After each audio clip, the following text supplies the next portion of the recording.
આપમાં જોડાશે દૂધસાગર ડેરીના પૂર્વ ચેરમેન આશા ઠાકુર આમ આદમી પાર્ટીમાં જોડાશે। ગાંધીનગર રામકથા મેદાન ખાતે આપની પરિવર્તન લાવો ખેડૂત બચાવ સભા અરવિંદ કેજરીવાલ સભામાં ઉપસ્થિત।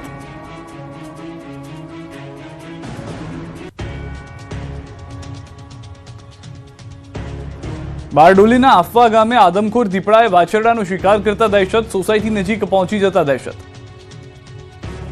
એક સોસાયટીની બહાર બાકડા પર લોકો ગુફ્તગુ કરી રહ્યા છે। સ્થાનિકો પોતાની વાતોમાં વ્યસ્ત છે ત્યારે શિકારની શોધમાં આદમખોર બિલાડી પગલે સોસાયટી નજીક પહોંચે છે અને સદનસીબે આ અંગેની જાણ બહાર બેઠેલા લોકોને થઈ જતા લોકો જીવ બચાવવા તુરંત દોડીને સોસાયટીની અંદર ઘૂસી જાય છે।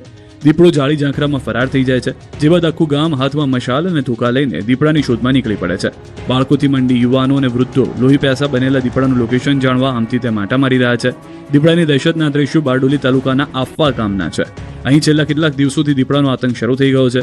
દિવસ હોય કે રાત ગામમાં દીપડો શિકારની શોધમાં આવી જાય છે।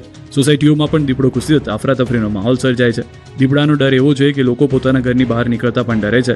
એમાં પણ મહાયાવંશી ફળિયામાં વાછરડાનું મારણ કર્યા બાદ છેક સ્નેહ મિલન સોસાયટીના ગેટ સુધી દીપડાઓ એન્ટ્રી મારતા ગામ લોકો રાત્રે મશાલ લઈને નીકળવા મજબૂર બન્યા છે। દીપડાના ભયના કારણે બાળકોને ઘરમાં કેદ કરવા મજબૂર બન્યા। ગામ લોકોનો આક્ષેપ છે કે વન વિભાગને જાણ કરવા છતાં કોઈ અધિકારી કે બીટગાર્ડ ગામમાં ફરક્યા પણ નથી। વન વિભાગ ક્યાંક પાંજરું મૂકે તો મારણ મૂકવાનું ભૂલી જાય, જેથી દીપડો પકડાતો નથી। ત્યારે હાલ તો ગામ લોકો ભયના ઓથાર હેઠળ જીવવા મજબૂર બન્યા છે। અમરેલીના હાઈવે પર સાવજ લટાર મારવા નીકળ્યા। અમરેલી જંગલ વિસ્તારમાં સાવજોની સંખ્યા વધતા હવે સાવજો ગામડાઓ અને શહેર સુધી પહોંચી રહ્યા છે। ત્યારે અમરેલી ભાવનગર સોમનાથ હાઈવે પર એક સાવજ લટાર મારવા નીકળ્યો હતો। જાફરાબાદ તાલુકાના નાગેશ્રી બ્રિજથી મીઠાપુર ગામ સુધી બ્રિજ પર સિંહ રાતના સમયે ફરવા નીકળ્યો। રોડ પર જંગલનો રાજા શાહી લટાર મારતો કેદ થયો। જાણે આખા વિસ્તારનો પોતે રાજા હોય તે રીતે બિંદાસ રીતે સાવજ ફરી રહ્યો છે, જેથી રોડ પર પસાર થતા વાહન ચાલકો ડરી ગયા। આ તરફ ગીર સોમનાથના ઉનામાં સિંહણ આટાફેરા મારતી કેદ થઈ। શુગર ફેક્ટરી કોલોનીમાં સિંહણ આવી ચડી હતી। કોલોનીમાં સિંહણે ભૂંડનો શિકાર કર્યો, જેથી સ્થાનિકોમાં ફફડાટ ફેલાયો। આ અંગેની જંગલ ખાતાને જાણ કરી હતી। અમરેલીના જાફરાબાદ તાલુકાના લોટપુર ગામ નજીક એક સાથે 10 સિંહોએ રોડ ક્રોસ કર્યા હોવાની ઘટના સામે આવી છે।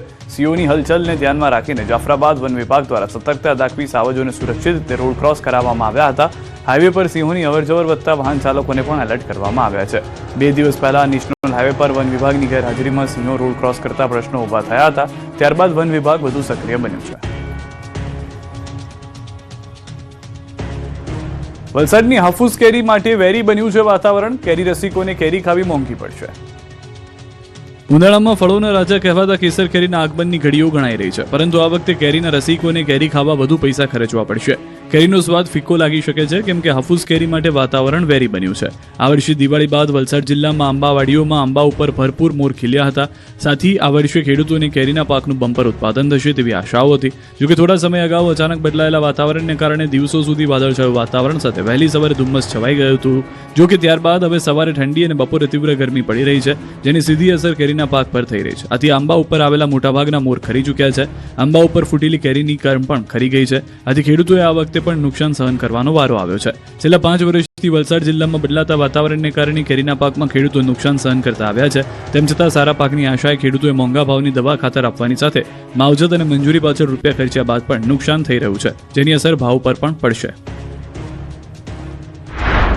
અમદાવાદમાં અસામાજિક તત્વો બેખોફ બન્યા છે। ગુરુકુલ રોડ અસામાજિક તત્વોએ આતંક મચાવ્યો। કેટલાક શખ્સોએ એક યુવકને માર્યો। જૂની અદાવતમાં હુમલો કર્યો હતો। રોડ પર મારામારીથી અન્ય લોકો ડરી ગયા હતા। ભાવનગર તાલુકાના સોડવદરા ગામેથી ડિગ્રી વગરનો ડોક્ટર ઝડપાયો। રામજી મંદિર પાસેથી મેહુલ પરમાર નામનો બોગસ ડોક્ટર દવાખાનો ચલાવતો હતો। જુદી જુદી એલોપેથી દવાઓ તથા મેડિકલ સાધનો સહિત 55,000થી વધુનો મુદ્દામાલ પોલીસે જપ્ત કર્યો। સુરતમાં ટાંકી સાફ કરવા ઉતરેલા શ્રમિકનું મોત થયું છે। ટાંકીમાં રહેલા ઝેરી ગેસના કારણે હાલત બગડી, સારવાર દરમિયાન મોત થયું।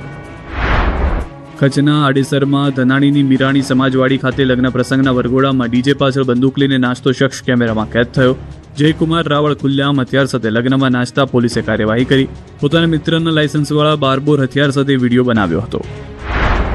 અમરેલીમાં ભાજપના ધારાસભ્ય દામનગર શહેર ભાજપ મહામંત્રી પ્રકાશ તજા પર હુમલો થયો। ઘાતક હથિયાર વડે હુમલો કરાતા કાર્યકરોમાં નાસભાગ મચી। ઇજાગ્રસ્ત ભાજપના હોદ્દેદારોને હોસ્પિટલમાં ખસેડાયા। હુમલો કરનાર હીરા નવપરા જિલ્લા મધ્ય સહકારી બેંકનો ડિરેક્ટર અને ભાજપનો કાર્યકર। મૃદુ અને મક્કમ મુખ્યમંત્રી ભૂપેન્દ્ર પટેલે ચાની કિટલી પર સામાન્ય લોકોની સાથે ચાય પે ચર્ચા કરી। અમદાવાદમાં મ્યુનિસિપલ કોર્પોરેશનની આગામી ચૂંટણીના પડઘમ વચ્ચે મુખ્યમંત્રી ભૂપેન્દ્ર પટેલે રવિવારે પોતાના મત વિસ્તારમાં કરોડોના વિકાસ કામોની ભેટ ધરી. એસજી હાઈવે પર ગુરુદ્વારા પાસે પશ્ચિમ વિસ્તારના રહીશોની સુવિધા માટે સબ ઝોનલ ઓફિસનું લોકાર્પણ કરવાની સાથે ઘાટલોડિયામાં ₹5.31 કરોડના ખર્ચે નવનિર્મિત શહેરની સૌથી મોટી 2.5 કરોડ લીટર ક્ષમતાની ભૂગર્ભ પાણીની ટાંકી જનતા માટે ખુલ્લી મૂકી. આ પ્રોજેક્ટથી ઘાટલોડિયા અને આસપાસના 1.25 લાખથી વધુ નાગરિકોને હવે પૂરતા પ્રેશરથી પીવાનું શુદ્ધ પાણી મળશે. કાર્યક્રમ દરમિયાન મુખ્યમંત્રી ભૂપેન્દ્ર પટેલ હળવા અંદાજમાં જોવા મળ્યા. સવારમાં ચાની ચુસ્કી મારવા માટે ઘાટલોડિયામાં પાનના ગલ્લે અને ચાની કિટલીએ પહોંચી ગયા. સામાન્ય લોકોની જેમ સ્થાનિકો સાથે ચાની ચુસ્કી મારી હતી. બાદમાં મીઠું પાન પણ ખાધું હતું. સ્થાનિક લોકો સાથે ચાય પે ચર્ચા કરી હતી. સીએમની સાથે મેયર સહિતના સ્થાનિક નેતાઓ પણ ચાયની જાયફત માણતા નજરે પડ્યા હતા. જે બાદ અમદાવાદના મુખ્યમંત્રીના હસ્તે તપોવન વિદ્યા વિહારનું ઉદ્ઘાટન કરવામાં આવ્યું. દીકરીઓને આંતરરાષ્ટ્રીય કક્ષાનો અભ્યાસ મળશે. જૈન સમાજના ટ્રસ્ટ દ્વારા અંદાજે 100 કરોડના ખર્ચે ભારતીય મૂલ્યોવાળી શાળાનું નિર્માણ કરવામાં આવ્યું. શાળામાં સ્પોર્ટ્સ, કલ્ચર, સ્માર્ટ ક્લાસરૂમ સહિતની સુવિધાઓ ઉપલબ્ધ હશે. ગેસની તંગી સર્જાતા થાનગઢનો સિરામિક ઉદ્યોગ ડચકા ખાવા લાગ્યો. અમેરિકા ઈરાન વચ્ચે ચાલી રહેલા ભીષણ યુદ્ધના કારણે ગેસની તંગી સર્જાય છે. ગેસ સપ્લાય પર અસર પહોંચી છે, જેને લઈને ગેસ પર ચાલતા ઉદ્યોગોને માઠી અસર પહોંચી છે. ત્યારે થાન તાલુકાનો સિરામિક ઉદ્યોગ પણ સંકટમાં મુકાયો. સિરામિક ઉદ્યોગમાં વપરાતા ગેસનો જથ્થો ગુજરાત ગેસ કંપની દ્વારા 50% પૂરો પાડવામાં આવતા હાલાકી છે. થાન તાલુકામાં આવેલ અંદાજે 200થી વધુ સિરામિક ઉદ્યોગ આગામી દિવસોમાં સંપૂર્ણપણે બંધ થવાની શક્યતાઓ છે. થાનના આશરે 200થી વધુ નાના મોટા સિરામિક એકમો પાસે માત્ર 15થી 18 દિવસ ચાલે તેટલો જ ગેસનો સ્ટોક ઉપલબ્ધ છે. પુરવઠો અડધો થઈ જતા ઉત્પાદનમાં સીધો 50%થી વધુનો ઘટાડો નોંધાયો. જો આ યુદ્ધ લાંબુ ચાલશે તો નિકાસ પર નિર્ભર અનેક કંપનીઓનો કરોડો રૂપિયાનો વેપાર ઠપ થશે. તો સિરામિક ઉદ્યોગ સાથે સંકળાયેલા ઉદ્યોગકારો, શ્રમિકો, ટ્રાન્સપોર્ટર સહિત અંદાજે 30,000થી વધુ લોકોને અસર પડી શકે. છોટાઉદેપુરના ચીસડિયા ગામે આદિવાસી વૈદ બનવા લેવાઈ આકરી પરીક્ષા. પીઠ પર લોખંડના હુક ભરાવી માંચડે ઊંધા લટકાવ્યા. ડોક્ટર બનવા માટે MBBS કરવું પડે, પરંતુ જો તમારે આદિવાસી વૈદ બનવું હોય તો પીઠ પર લોખંડના હુક ભરાવવા પડે, માંચડા પર ઊંધું લટકવું પડે અને જીવ સટોસટીની કસોટી પાર કરવી પડે છે.